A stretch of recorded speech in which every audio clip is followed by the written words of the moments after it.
Boa noite, meus irmãos. Estamos aqui para a doutrinária do dia 18 de abril, com o tema Responsabilidade e Fuga, do livro Rumores Libertadores, de autoria espiritual de Joana de Ângeli, psicografia de Edivaldo Franco.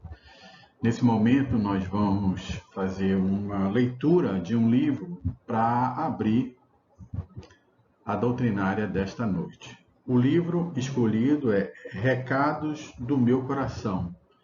É um livro de psicografia de José Carlos de Luca e autoria espiritual Bezerra de Menezes.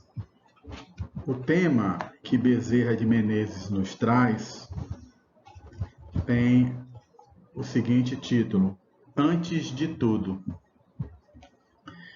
Antes de reclamar de algum prejuízo, experimentemos o remédio da oração para agradecermos a Deus as incontáveis bênçãos que já se derramaram em nós. Antes de amaldiçoar a situação, tentemos entender os justos desígnios divinos pelos canais da prece. Antes de qualquer revide, vamos estacionar na oração silenciosa para que não nos transformemos em agentes de agressão. Filhos, antes de qualquer atitude insana, recorramos à oração para que o desequilíbrio se afaste de nós o mais depressa possível e não nos precipite em problemas ainda mais graves. Um minuto de prece pode evitar séculos de sofrimento. Então, essa foi a mensagem de Bezerra de Menezes. Vamos fazer uma pequena oração para que a gente possa iniciar a nossa doutrinária. Mestre e amigo Jesus, companheiros espirituais, agradecemos esse momento de partilha e de estudos e pedimos a permissão para iniciar essa doutrinária buscando as reflexões necessárias sobre a temática que iremos discorrer no momento.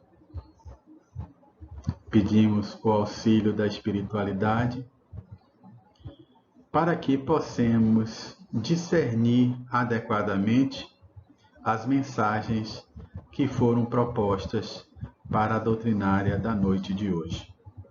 Na certeza, Mestre Jesus, da vossa aprovação, iniciaremos agora mais uma doutrinária com votos de muita paz.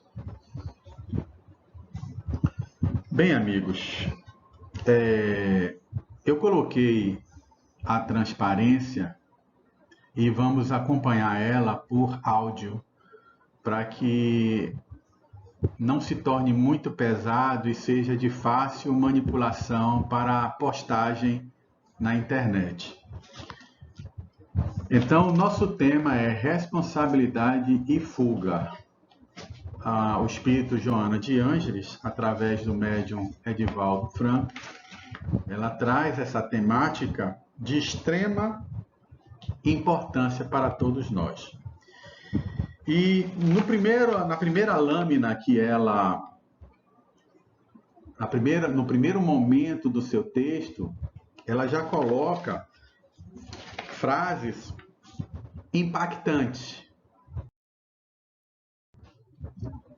Percebam, no primeiro momento em que você começa a ler o texto de Joana de Ângeles, ela inicia ele com essas informações. Vamos ler. Desaires, amarguras, frustrações, ansiedades. O insucesso asseveras parece a presença marcante nos tetames de tua existência. Com nome diferente, surge sempre em teu caminho, concitando-te ao estremunhamento, à desesperação. O que é que Joana de Ângeles quer nos trazer de informação? Ora, primeira coisa que ela nos diz: nós estamos sujeitos a uma série de situações que nos chegam a todo momento, que se apresentam diante de nós em qualquer elemento, nicho, localidade, comunidade, seja lá onde nós estivermos, ambiente de trabalho, familiar, nós estaremos sujeitos a essas situações que muitas vezes nos frustram, nos trazem momentos de aflição, testam algumas habilidades conquistadas, como a paciência. Mas muitas delas, quando nos chegam e nós temos o hábito muito peculiar de encarar essas situações, elevando o aspecto negativo que elas, no primeiro momento, apresentam. A gente normalmente é estimulado a uma resposta que, na sua totalidade, ela é equivocada. A gente tem o hábito de aceitar essas situações e aí provocar o que está na lâmina como envenenamento. Porque a gente ressalta as questões negativas e não damos ouvidos, muitas vezes, dos alarmes que o nosso próprio corpo sinaliza para nós. E o não dar ouvidos a esses alarmes, ao dar um peso extremamente alto a essas formas equivocadas que nos chegam, levam-nos a estágios de desequilíbrios. E muitos desses estágios de desequilíbrio apresentam consequências extremamente duras, dolorosas, difíceis. Mas por que Joana de Ângeles nos traz logo de cara, de imediato, essa preocupação? Porque nós estamos tratando, perceba o tema, responsabilidade. Responsabilidade e fuga. Nós estamos tratando de responsabilidade.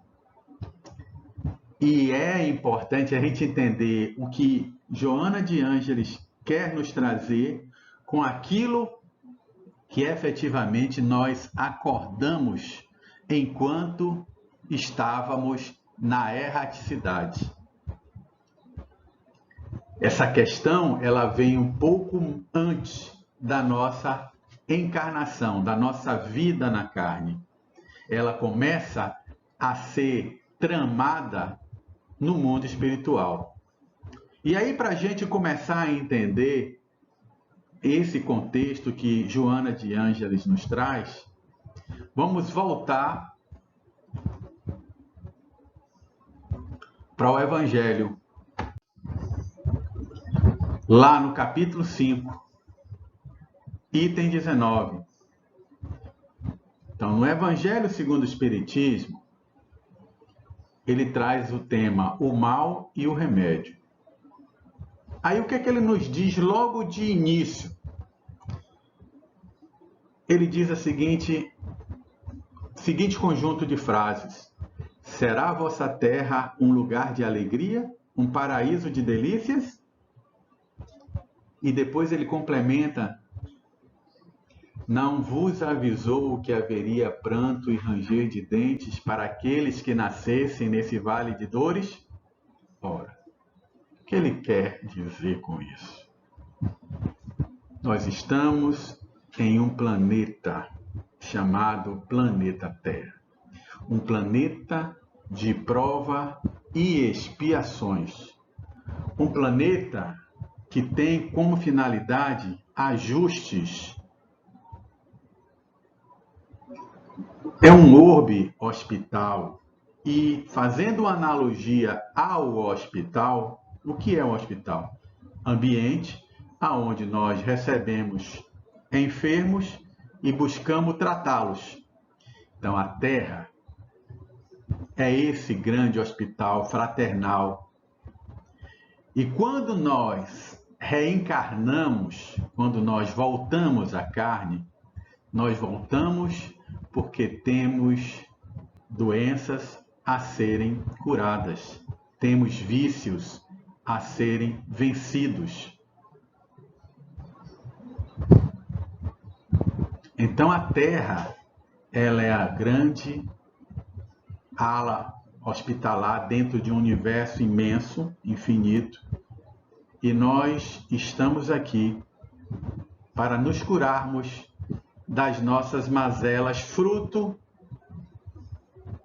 da invigilância com que tratamos as leis celestiais.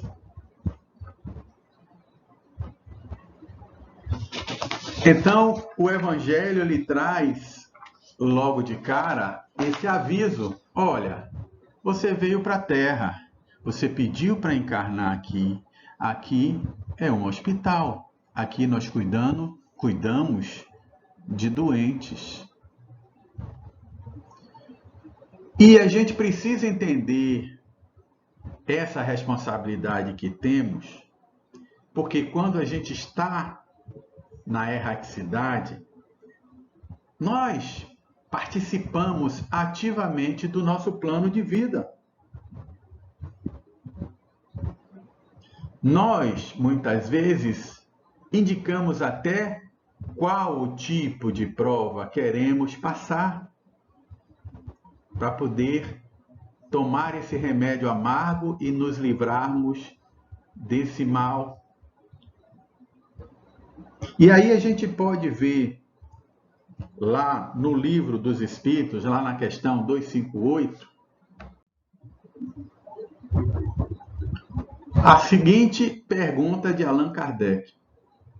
Quando no estado errante e antes de se reencarnar, o espírito tem a consciência e a previsão das coisas que lhe sucederão durante a vida? Resposta. Ele próprio escolhe o gênero de provas que quer suportar e é nisso que consiste o seu livre-arbítrio. Ora, nós temos inteira responsabilidade sobre os nossos atos. Nós escolhemos as nossas provas quando nós pedimos a misericórdia divina, a oportunidade de voltar à carne no planeta Terra. Nós sabíamos que iríamos passar por situações que nos levaria ou nos levará a um melhoramento, a uma quitação dos débitos que contraímos ao longo das nossas existências pretéritas. Nós temos responsabilidade lá, começamos com ela lá em cima. E aí quando a gente chega na carne, que a gente inicia o nosso processo de depuração, e que os remédios, através das várias situações, nos chegam, a gente começa a reclamar, a gente começa a não querer tomar o remédio, a medicação, porque está amargo, porque está assim, porque está assado. Perceba que a gente está buscando fuga, nós estamos sendo irresponsáveis. E o que Joana de Ângeles pede é: sejamos responsáveis, porque nada é feito à revelia do Espírito. Ele sabe, ele acordou, ele participou de todo o processo, até chegar aqui no nosso orbe hospital. Então nós temos responsabilidades, primeiramente com as leis de Deus. Depois nós somos responsáveis por nós mesmos e os nossos companheiros de jornada evolutiva. Aqui na Terra, nós somos chamados a todo instante para assumir essa responsabilidade. Todas as situações que se apresentam diante de nós têm o cunho educativo de nos fazer crescer, de alargar a nossa consciência através da experiência, de burilar os nossos vícios através do comedimento, da reflexão e das interações com outros companheiros, muitas vezes portadores de males maiores, o que nos leva a uma reflexão. E é importante que a gente entenda essa questão da responsabilidade e da necessidade que temos de cumprir aqueles compromissos que acordamos, porque Joana de Ângeles vai falar lá na frente que esses débitos que estão sendo colocados, postergados para frente, eles não deixarão de vir e, por certo, virão, muitas vezes, com um grau de complexidade muito maior em função da nossa negligência.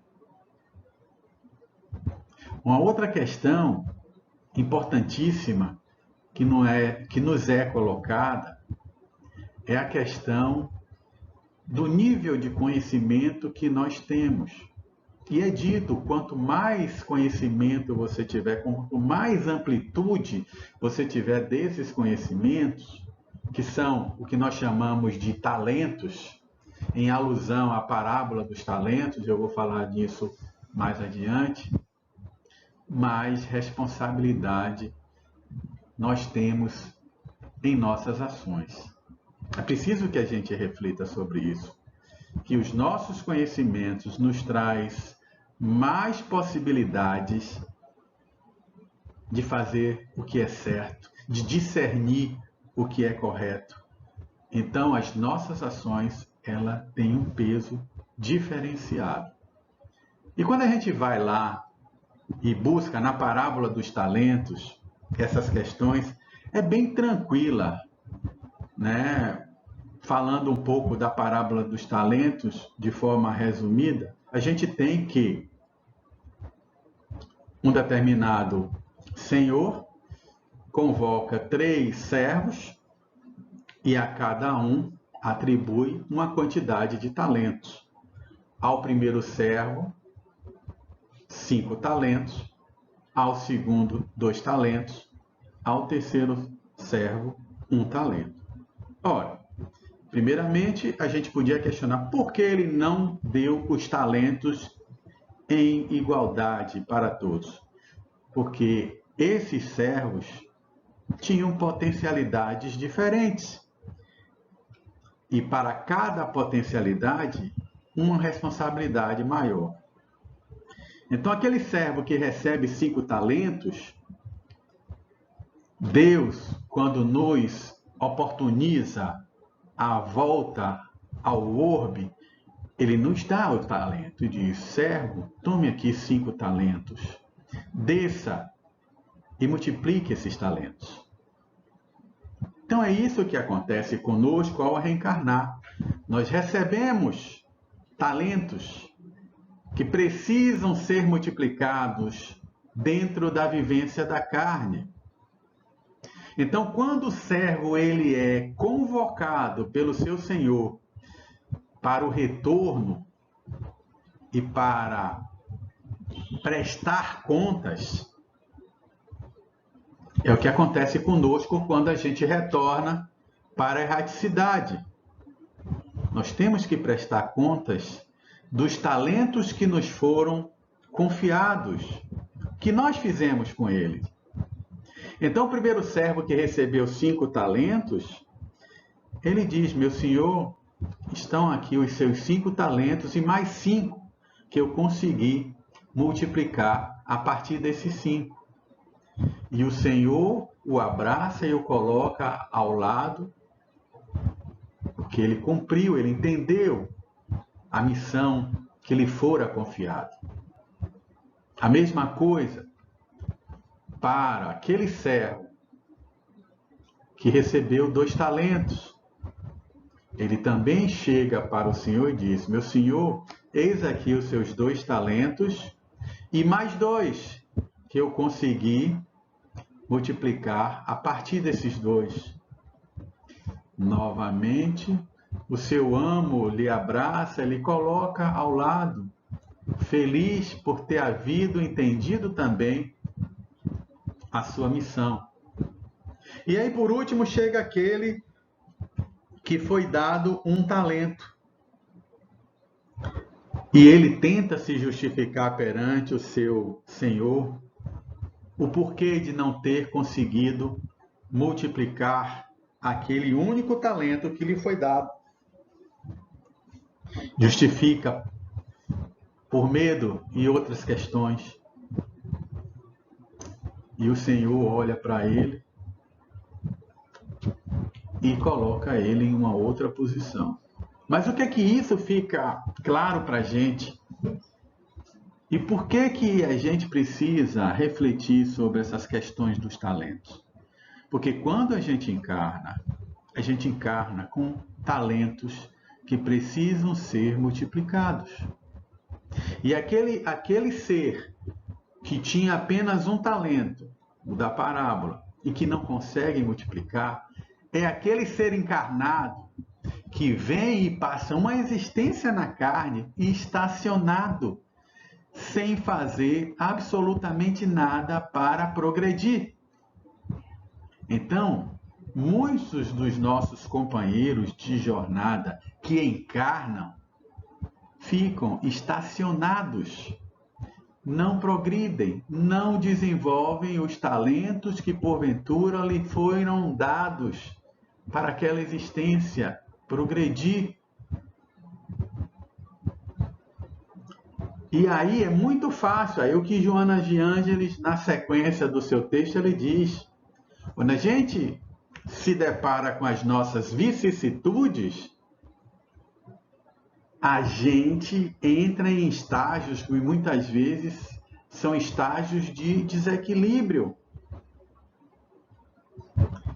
E aí ela coloca no texto, e na lâmina aqui eu destaco o trecho, onde ela diz: movimenta-se por isso da depressão à revolta, sem um estágio no equilíbrio. Ou seja, o indivíduo começa a aceitar aquela prostração advinda das vicissitudes que são os nossos medicamentos que a gente precisa tomar para nos depurarmos, e ele entra num processo de depressão e pode chegar a um processo de revolta. E entre a depressão e a revolta, em nenhum momento ele busca o equilíbrio. Em nenhum momento ele trabalha a questão de ouvir os seus alarmes interiores, que porventura, se ele ouvisse, poderia auxiliá-lo na correção das rotas.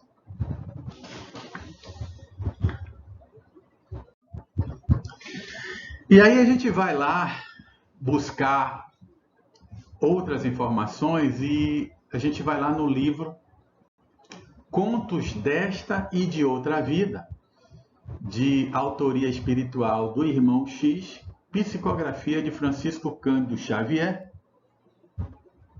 E ele traz uma temática interessante, a temática chamada A Única Dádiva. É uma situação que ocorre com o apóstolo Simão Pedro, um dos apóstolos de Jesus Cristo, onde Simão, em um determinado momento, ele é convocado por Jesus para desenvolver algumas tarefas junto à comunidade. E Simão prontamente vai ao encontro dessa comunidade, atuar, desenvolver as tarefas que o mestre lhe confiou. Então, o que é que acontece? A interação de Simão Pedro com a comunidade, as situações que ocorrem, as vicissitudes que lhe chegam, fazem com que ele fique frustrado, decepcionado. Decepcionado por quê? Porque muitas vezes o próprio Simão colocava expectativa sobre aquilo que ele fazia, e essas expectativas não eram preenchidas como ele entendia, ele acreditava que devia. Então ele se frustrava.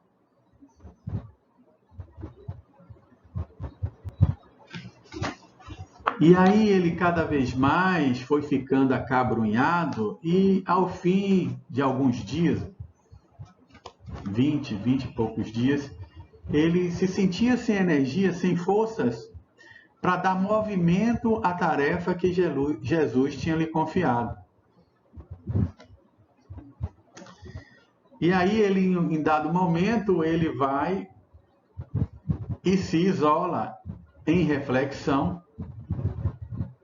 E é nesse momento que Jesus o encontra. E Jesus o encontra nesse processo de isolamento e reflexão e pergunta: Pedro, que fazes? E aí Pedro, pressentindo a presença do mestre, diz: penso, mestre. E Jesus continua: estás triste, Pedro? Muito triste, mestre. Por quê? Aí Pedro vira-se para Jesus e diz: chamam-me de ladrão. Jesus olha firmemente para Pedro e diz: mas se a consciência te não acusa, que tem isso, Pedro? Que peso você está dando a isso? Se a sua consciência diz que você tem agido com correção, com dignidade, para que você vai dar um peso tão grande a esse tipo de situação? E aí Pedro volta-se para Jesus e diz: sinto-me desditoso. E aí continua se justificando perante a Jesus. Em nome do amor que me ensinas, alivio os enfermos e ajudo aos necessitados.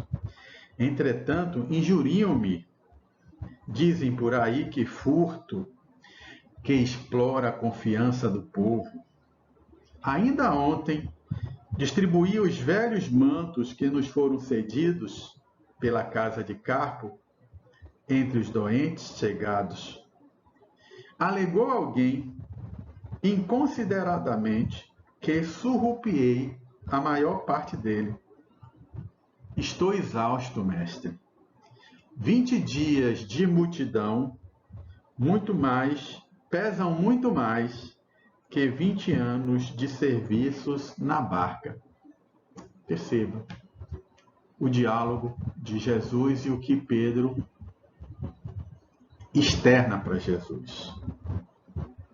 A insatisfação gerada pelas vicissitudes com que ele foi provado nessa tarefa de fazer o bem. E aí Jesus, com toda a sua sapiência, volta-se para Pedro e diz: Pedro, que destes aos necessitados nesses últimos 20 dias? Pedro responde: moedas, túnicas, mantos, ungüentos, trigo, peixe. Jesus continua: de onde chegaram as moedas, Pedro? Pedro aí responde: das mãos de Joana, a mulher de Cusa. E as túnicas, Pedro? da casa de Zobalã, o curtidor. E os mantos, Pedro, da residência de Carpo, o romano que decidiu amparar-nos.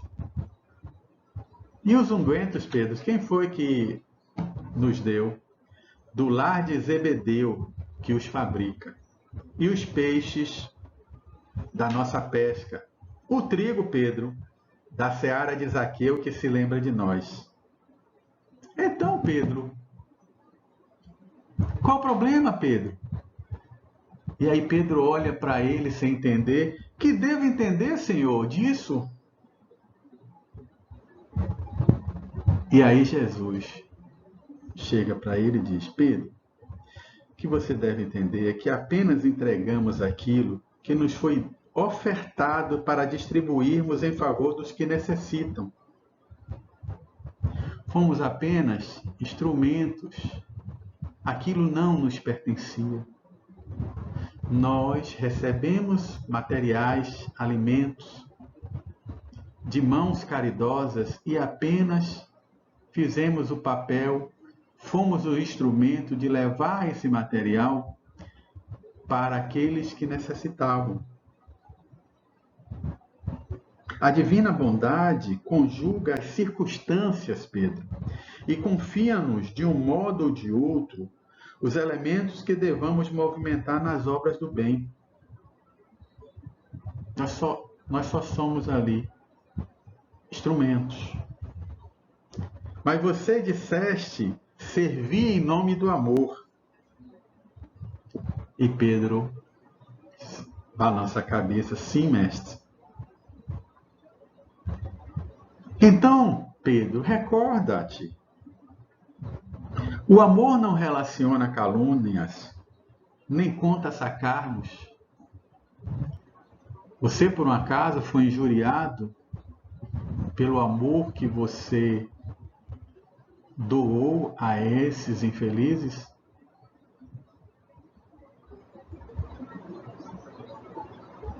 Ao gesto de carinho e bondade com que os acolheu?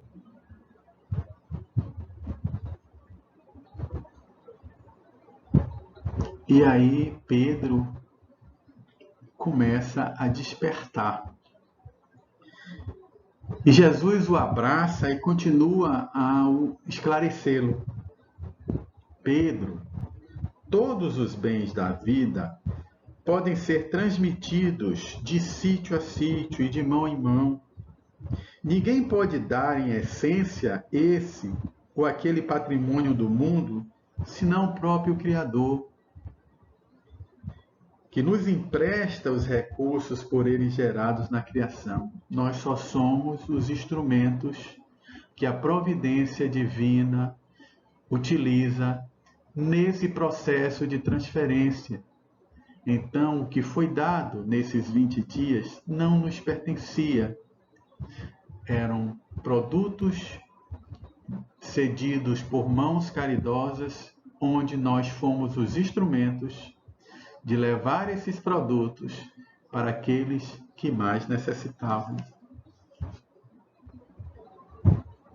E se há algo que podemos dar, o amor é a única dádiva que podemos fazer, sofrendo e renunciando por amor. Então, Pedro, o que você verdadeiramente deu foi o amor incondicional, se privando, sofrendo, mas você doou amor para essas pessoas. E isso é seu, isso vem de você. E isso não houve reclamação, não houve injúria. E Pedro, reconhecendo e compreendendo o que o mestre queria dizer, levantou-se de renovadas forças e passou daquele momento em diante a conversar com o mestre sobre aquilo que seriam feito no dia seguinte, as tarefas que estavam preparadas para serem executadas no dia seguinte.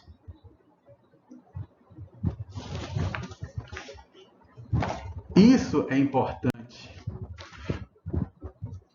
porque mostra que ninguém está isento de passar por esses momentos difíceis. Jesus, o maior exemplo, Kardec e tantas pessoas que nós conhecemos, a própria irmã Dulce, que passou por tantas situações de privação, mas ela resistiu, perseverou, acreditou, teve fé. Então, voltando para Joana de Ângeles, ela diz que a gente, ao se deparar com essas vicissitudes, a gente começa a construir, muitas vezes, quadros mentais deprimentes. E aí a gente começa a buscar uma fuga, numa tentativa vã de solucionar. E ela alerta: isso não adianta. Fugir ao culto do dever, ao trabalho edificante, à responsabilidade, à vida, quando o indivíduo dá cabo da sua própria vida, o suicídio. Ela chama isso de soluções falsas que nada resolvem. Pelo contrário, complicam ainda mais o nosso estágio de depuração.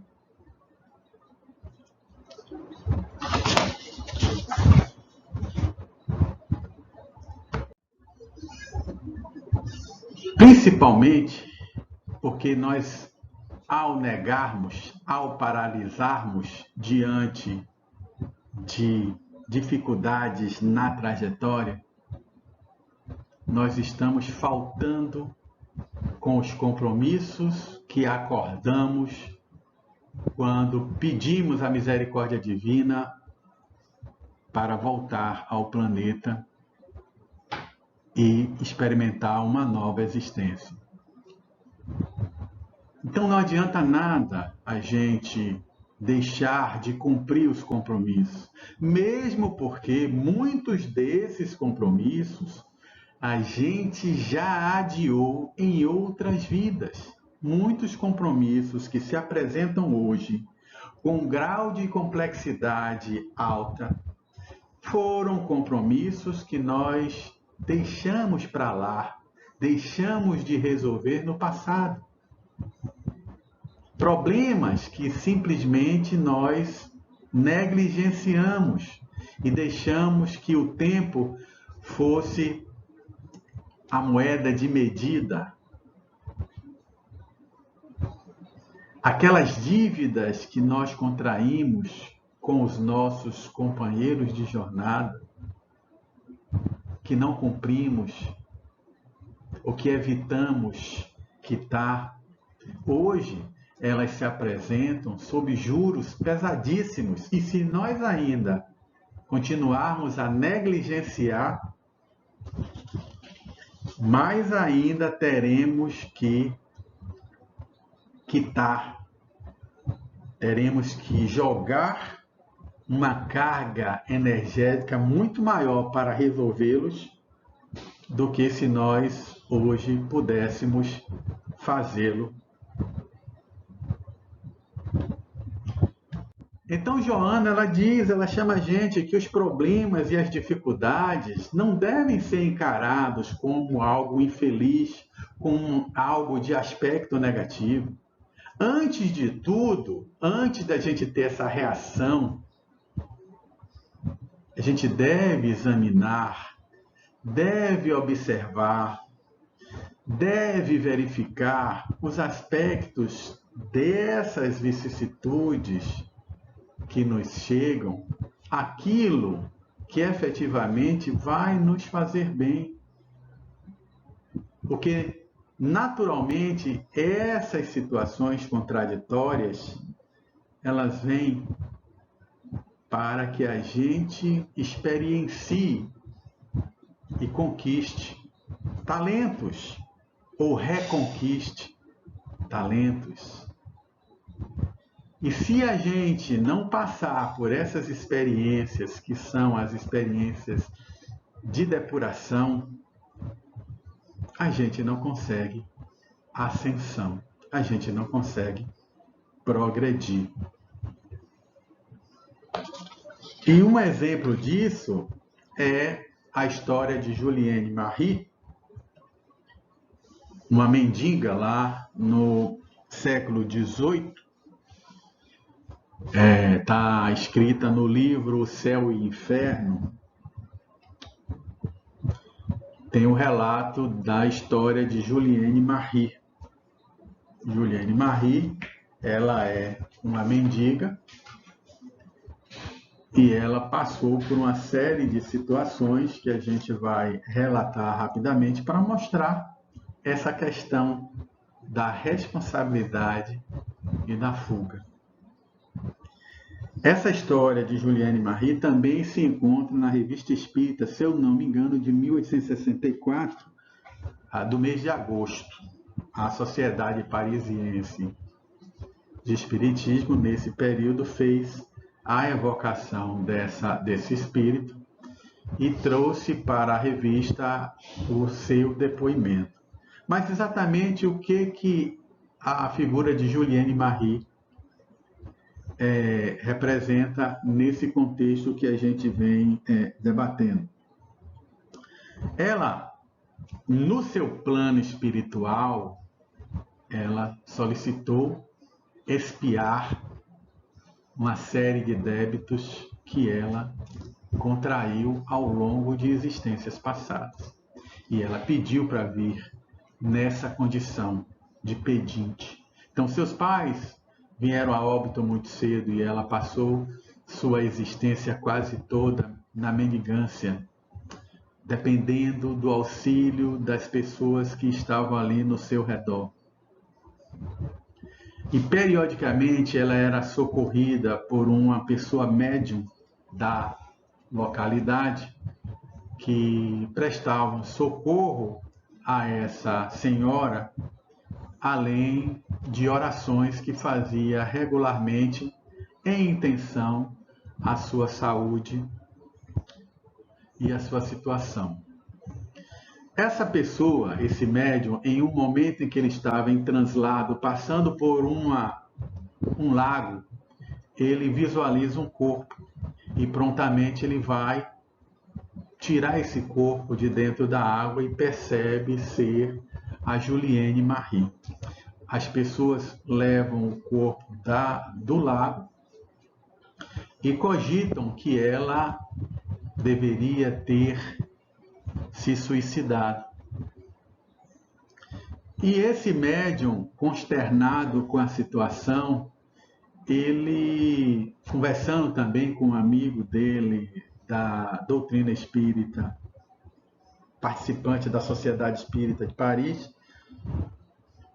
ele manifesta o interesse de evocar a Juliane para prestar-lhe auxílio, porque sabendo nós espíritas as consequências do ato do suicídio, a gente sabe que a pessoa que comete o suicídio, o espírito, ele contrai um débito terrível e, no caso do médium, ele queria prestar-lhe auxílio, prestar-lhe socorro.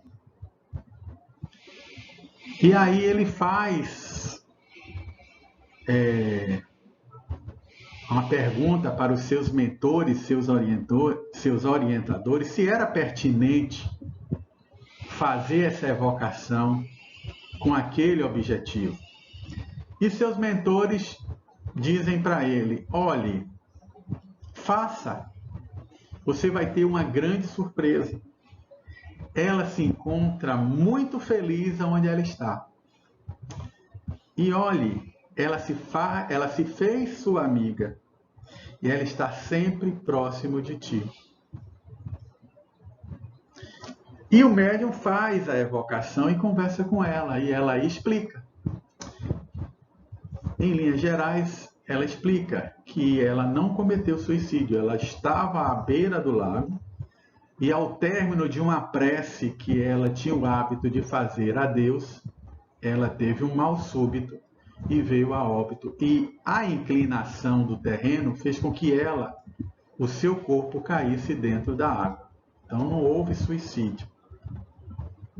E ela fala em agradecimento a todos os serviços prestados por esse médium enquanto ela estava na carne, as orações que ele fazia em atenção a ela. Ela agradece a ele e diz que vai estar com ele em todos os momentos que ele vier a socorrer alguém por caridade. E aí ela fala que ele deve sempre ressaltar a questão da fé nas pessoas que ele socorre, que ele atenda as pessoas sem aguardar uma devolutiva, ou seja, sem criar expectativas. Faça o bem pelo bem. Não faça pensando em ter um retorno. Faça o bem pelo bem. E ela faz a recomendação a ele de buscar na oração o fortalecimento, de buscar na fé essa integração com o alto. E ele fica muito feliz por saber que ela está bem e por saber principalmente que ela está com ele nos processos de intervenção por caridade aos que buscam em sofrimento. Então, Juliane Marie, ela dá esse testemunho no livro Céu e Inferno. Ela fala da sua vida, da perseverança que ela teve enquanto na trajetória da carne como mendiga, aonde ela buscava o auxílio das pessoas, combatendo no que ela tinha em outras vidas pregressas, o orgulho, a vaidade. Ela nunca em nenhum momento ofendeu, praticou atos ilícitos, não resmungava sobre a sua situação, agradecia cada dia a Deus pelo pouco que tinha e pela oportunidade de mais um dia na terra, até que Deus, entendendo que ela já havia cumprido a sua trajetória, a solicitou de volta para o mundo espiritual. Então ela fala ao médium amigo sobre essa questão do poder da oração, da fé sincera, de não desdenhar os humildes, de perseverar. Valores para nós importantíssimos, principalmente nessa jornada que pretendemos fazer enquanto na carne. Então, Joana de Ângeles, ela traz toda essa temática e vai nos orientando, nos alertando sobre isso. E em dado momento do seu texto, ela diz: é impossível fugir-se ao dever, à responsabilidade e à vida, que sempre surpreende os transgressores das suas leis, mais adiante, com maior sobrecarga de aflições. Ela torna a reafirmar: olhe, não negligencie a sua vida, não negligencie as suas responsabilidades, não negligencie aquilo que você tem que fazer, porque se você não fizer, fique certo de que haverá outros momentos em que essas mesmas dificuldades vão se apresentar, porém, com um grau de complexidade maior e muitas vezes com uma sobrecarga maior. E não adianta você reclamar, porque você, com o seu livre-arbítrio, pediu, fez, escolheu. Portanto, qual é o caminho? Faça agora. Faça o que você puder de fazer de melhor naquele momento. Se você não puder realizar, entregue a Deus, que saberá aplicar o remédio certo para aquela situação. Entenda que as nossas aspirações, elas movimentam energias, e essas energias são neutras. Podem tender para o bem ou para o mal. E a depender de que lado ela tenda, isso vai afetar as nossas responsabilidades. Então, Joana de Ângeles, ela no texto, ela nos traz esses momentos de reflexão. E para que a gente possa finalizar, eu vou ler aqui um trecho de uma poesia desse menino Braulio Bessa. Poesia que Transforma é o nome do livro dele. E a poesia que eu vou ler para a gente fechar se chama As Coisas Simples da Vida. Aquela música brega que toca no coração, aquela preocupação da mãe que nunca sossega, um namoro que se esfrega e não desgruda de você, livros para a gente ler, chegadas e despedidas. As coisas simples da vida nos dão forças para viver. Dormir ouvindo a canção da chuva que cai na telha, um beijo na orelha, caminhar de pé no chão, passar manteiga no pão bem quentinho para derreter, um cafezinho para beber, a família reunida. As coisas simples da vida nos dão forças para viver.